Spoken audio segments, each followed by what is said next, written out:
Top da küçük geldi sana galiba. Heh. At hadi topu. Basket at. Aa, ne olmuş ona? Ne olmuş topa? Ne olmuş?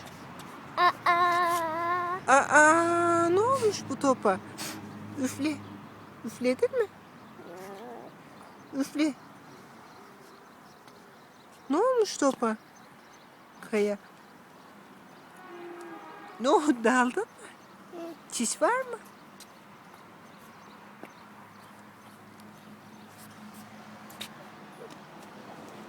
Sıcak mı? Sıcak mı hava?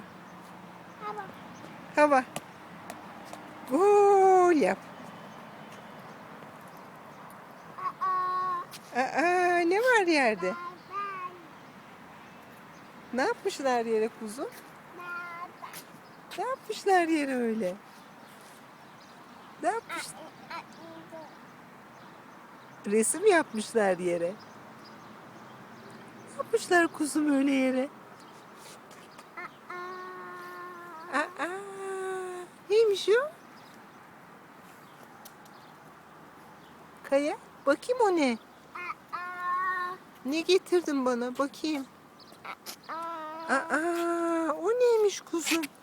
Ay, gol yap. Basket mi atacaksın? Aferin sana. Aferin sana Kaya. Bravo.